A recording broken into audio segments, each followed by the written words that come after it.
Il est 8h36, Pascal Pavageau, bonjour. Bonjour. Secrétaire général de Force ouvrière. Le BAC, la SNCF qui ajoute un peu de stress avec cette grève. Stress pour les candidats au BAC, qu'en pensez-vous? Il fallait faire grève aujourd'hui, sincèrement. Ils ont décidé de faire grève et nous on les soutient bien évidemment. La fédération FO des cheminots comme d'autres fédérations ont décidé de poursuivre l'action.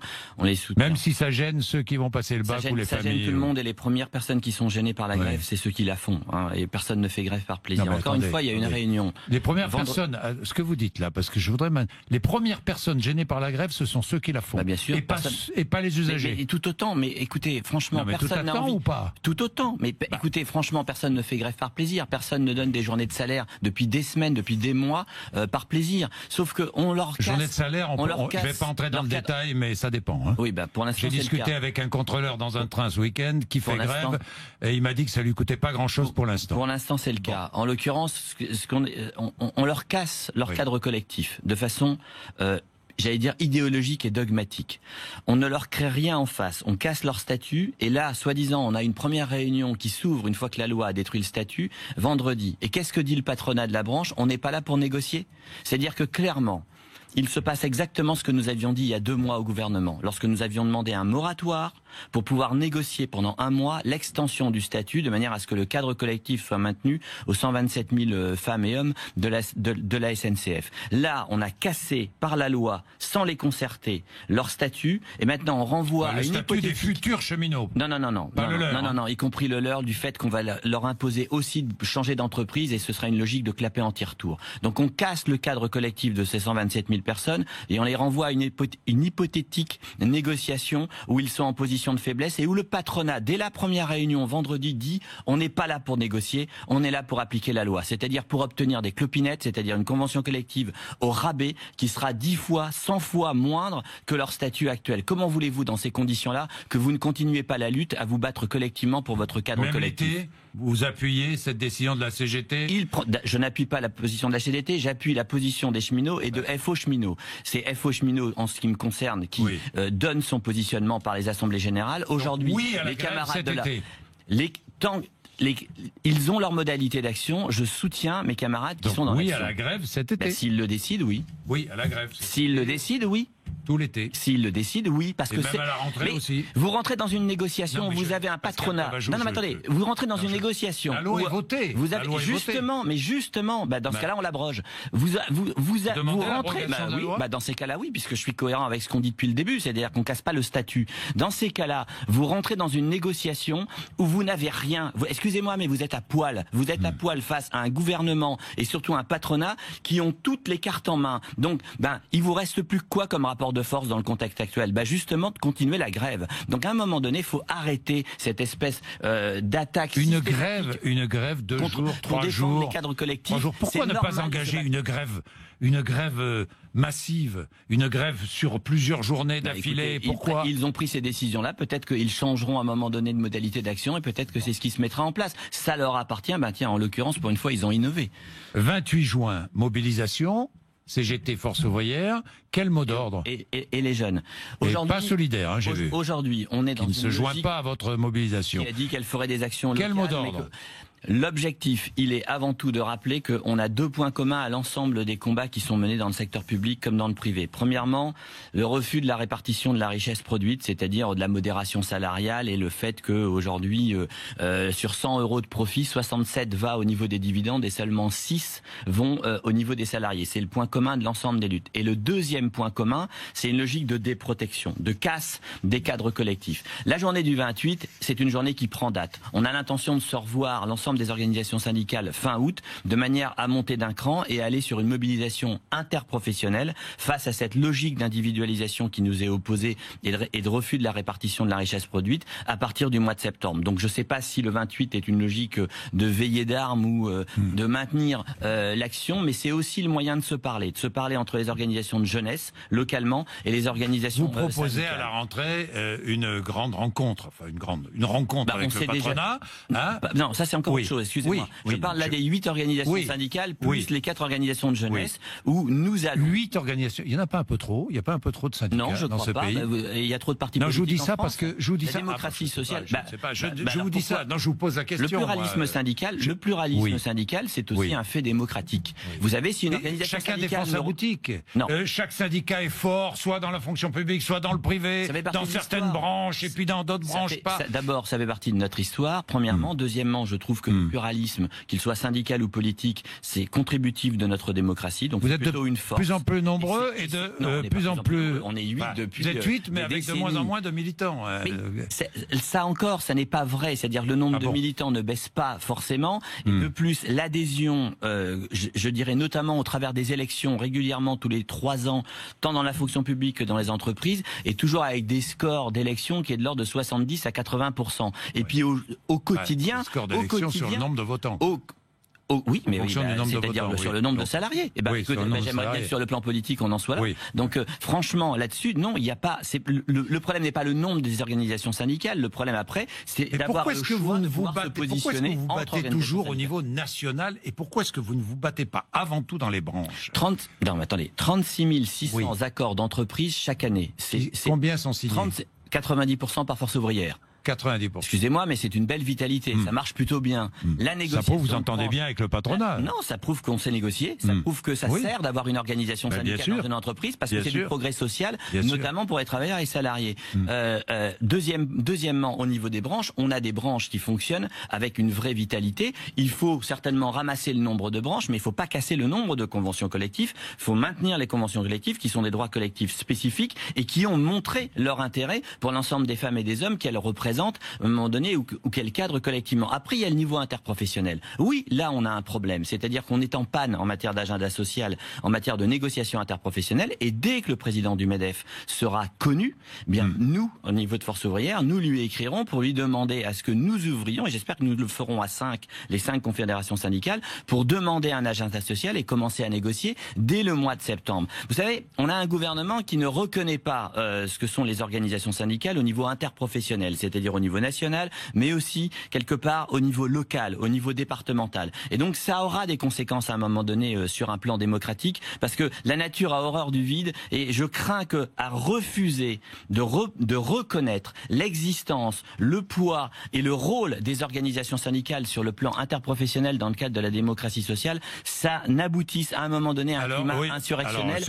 La prochaine fois, ce ne soit pas que des chemises qui soient arrachées. Vous dites la même chose que Jean-Luc Mélenchon, qui dit les cheminots expriment leur rage par des bulletins de vote. Voilà. Je dis pas la même chose. Je dis pas ça.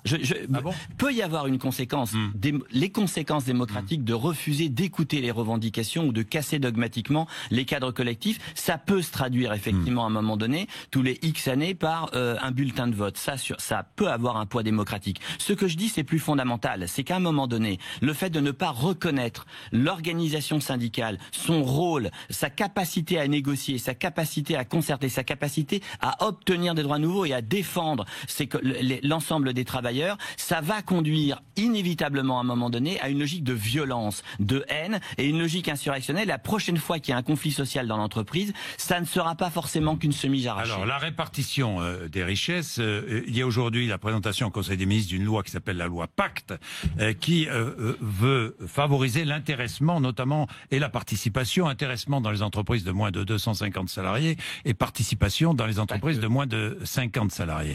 Pas que, mais je m'arrête sur cette mesure. Elle est bonne ou elle est mauvaise? On n'en a pas concerté, on n'en a pas discuté. C'est-à-dire qu'il y a certainement des éléments... déjà non. Non, je dis qu'on avait besoin d'en discuter parce qu'il y a une différence entre ce qu'est l'intéressement, la participation d'un côté et la redistribution, par exemple, par le salaire, comme nous le demandons de façon systématique. Mais l'intéressement, la participation, vous voulez l'encourager ou pas? On n'a jamais été trop épargne salariale, on préfère le salaire, on préfère que la redistribution se fasse de façon égalitaire. Et vous savez que dans beaucoup d'entreprises, la participation, les salariés attendent, et l'intéressement. Quand vous cassez dogmatiquement le forfait social, ce que vous faites, c'est qu'en fait, c'est de la cotisation patronale qui est gagnée. C'est pas un effet direct sur le salarié. C'est l'entreprise qui paie moins.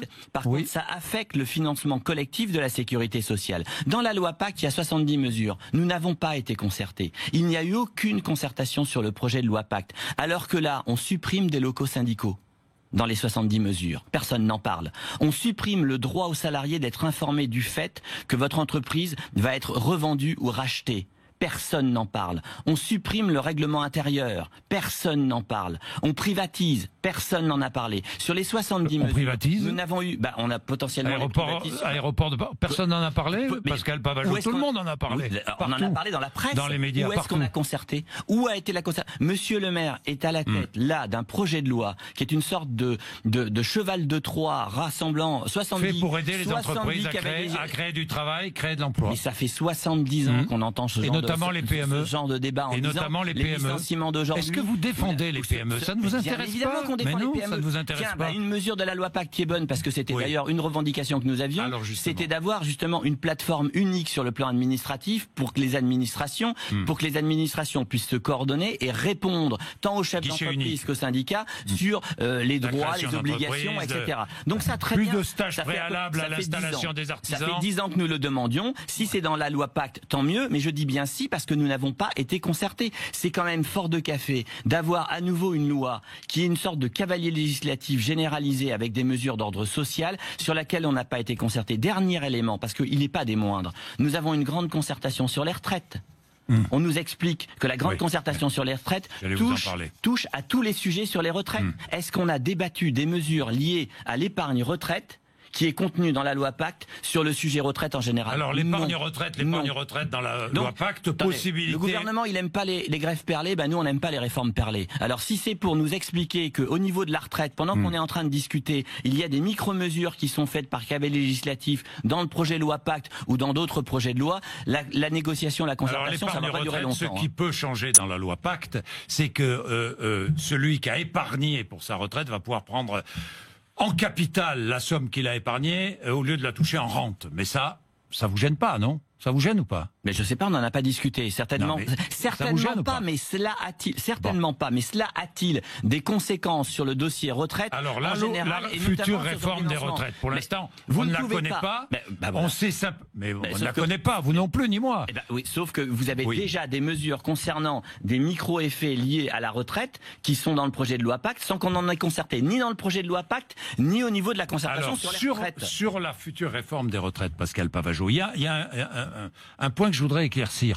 42 régimes de retraite par répartition à peu près aujourd'hui. Alors, certains régimes marchent bien, font des milliards d'économies. Plus de 100 milliards, jusqu'à combien? J'ai regardé les chiffres hier, 165 milliards de réserves mises en place par ces régimes.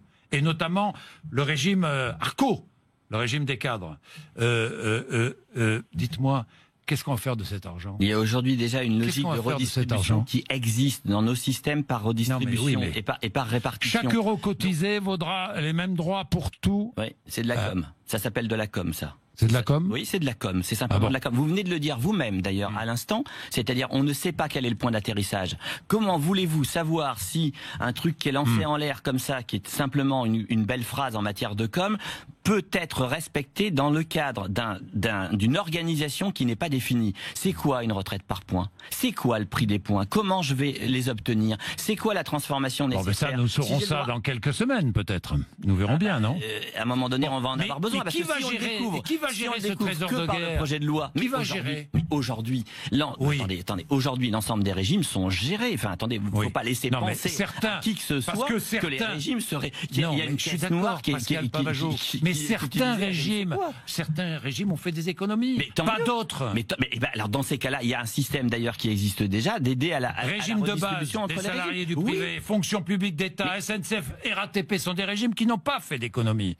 Ce sont les autres qui vont payer. En quoi le fait d'avoir cette situation-là entraînerait l'obligation de casser le système? En quoi? Qui a demandé une retraite par points? Strictement personne. Est-ce qu'on entend tous les matins les Français se lever en disant « Ah, il y a un truc que j'aimerais bien, c'est qu'on passe à une logique de retraite par points ». Bien évidemment que non. Enfin, je veux dire, l'individualisation de la retraite, elle est extraordinairement anxiogène et extrêmement dangereuse. On ne connaît pas le point d'atterrissage. Ça ne nie pas les difficultés ou parfois l'illisibilité du système actuel et sa complexité qu'il faut effectivement, je dirais, arranger ou régler, mais c'est pas une raison pour casser l'ensemble du système. Enfin, franchement, là, Le risque que nous avons, c'est qu'on discute pendant 6 mois et qu'au bout du bout, nous n'ayons pas le point concret d'atterrissage. Donc on ne puisse même pas faire de calcul pour vérifier les conséquences pour les uns et pour les autres dans le cadre du nouveau régime. Et que le nouveau système, nous le découvrions au niveau du projet de loi de façon concrète. Donc il y a un problème de méthode. Et ce qui vient de se passer sur la loi Pacte en est une illustration. On a vraiment le risque de se retrouver à discuter de principes généraux alors que dans notre dos sont crantés un certain nombre de choses. Si j'ai bien compris, vous êtes favorable à la cogestion. C'est-à-dire que le gouvernement vient vous voir, pas du tout. vous propose, vous discute avec vous avant de proposer un projet de loi. On est une organisation syndicale, rien qu'une organisation syndicale. Je vous pose la question, c'est comme ça que vous aimeriez que le pouvoir soit exercé. Non, on veut négocier, on veut discuter. Lorsque le gouvernement met en place une grande réforme comme celle des retraites, nous avons un droit, d'ailleurs le droit est constitutionnel, d'avoir une discussion. Après, ça n'a pas eu lieu, une fois que Non, ça n'a pas eu lieu sur la loi Pacte. L'article L1 du Code du travail fait que dès que ça a un impact social, les organisations syndicales doivent être associées, doivent être concertées. Après, il y a la phase parlementaire. À l'élaboration de la loi. Non, à la discussion et à la concertation. Bon. Encore une fois, tant sur la loi, pour l'instant sur la loi Pacte, nous n'avons été associés à strictement rien. Sur la concertation sur les retraites, il y a des discussions, mais nous voulons maintenant aller sur le concret. C'est quoi une retraite par point? C'est quoi la retraite par point demain? Parce qu'on n'a pas envie que la retraite par point de moins, ce soit la retraite en moins. Pascal Pavageau, j'ai une question. Pourquoi est-ce que les Français sont majoritairement d'accord avec Emmanuel Macron lorsqu'il dit que l'État dépense beaucoup en aide sociale et que ce n'est pas toujours efficace? Ça, c'est vous qui dites que les Français sont majoritairement... Les sondages le disent, les enquêtes le disent. Franchement, je trouve qu'en termes de pognon de dingue, oui. Il y en a un peu plus chez les ex-PDG de Carrefour, eu égard à ce qu'ils ont fait en matière de réaliser. Oui, c'est le pognon. Des années 80. Moi, je m'adapte au discours avant des années 80. Oui, mais j'ai compris. Non, mais oui. Donc, franchement, aujourd'hui, sous-entendre qu'il y aurait un pognon de dingue pour aider les 14% de nos concitoyens qui sont sous le seuil de pauvreté, qui sont déclarés pauvres, franchement 14% dans notre dans la 5e économie mondiale. Plus faible qu'en Grande-Bretagne ou en Allemagne, le taux de pauvreté. Je le rappelle. Plus faible. Mais oui, absolument. Donc le modèle outre-Rhin, il n'est pas forcément le bon. Et justement, pourquoi il est plus faible? Parce que sans les aides sociales, nous passerions automatiquement de 14% à 22% en matière de taux de pauvreté. Donc ces aides sociales, elles ont deux rôles. C'est une logique de corde. On vient tirer, on vient aider celles et ceux à ne pas rester dans une trappe à pauvreté et essayer de les hisser le plus haut possible pour essayer de reprendre pied. Mais c'est aussi une logique de digue où celles et ceux qui sont juste au-dessus ne sombrent pas d'un moment donné dans ces seuils de pauvreté. Donc maintenir les aides sociales, encourager. Mais personne n'encourage les 2 tiers. Mais ça franchement c'est un discours qui est insupportable. Les 2 tiers des adultes. Quelle est votre solution?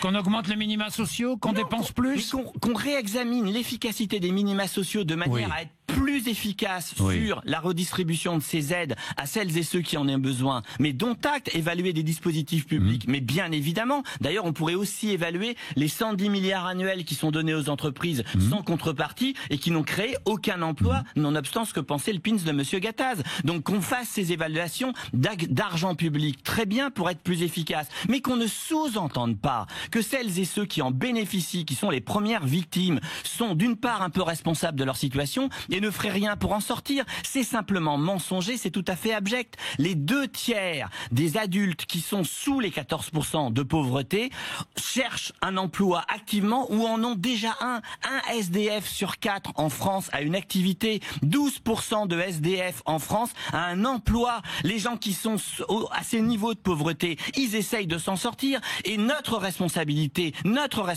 démocratique, mais surtout républicaine, c'est de leur tendre la main, c'est de continuer à les aider, c'est de leur tendre la corde. Peut-être pas pour qu'ils soient premiers de cordée demain matin, parce qu'il y a un peu de gap, mais en l'occurrence, pour qu'ils sortent de cette trappe de pauvreté. C'est ça notre responsabilité collective. C'est pas de les montrer du doigt en sous-entendant qu'ils seraient les seuls responsables de leur situation. C'est inadmissible. Pascal Pavageau, je termine.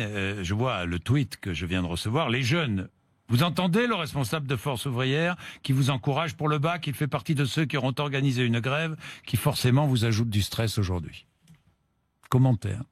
Non, j'ai pas de commentaire là-dessus. Écoutez, franchement, non, j'ai pas de commentaire là-dessus. Bon, je souhaite bonne chance à l'ensemble des jeunes de ce pays, aux 750 000 jeunes qui passent leur bac cette semaine. Je leur souhaite évidemment une pleine réussite. 8h56, merci d'être venu nous voir. Pascal Merci. Pavageau.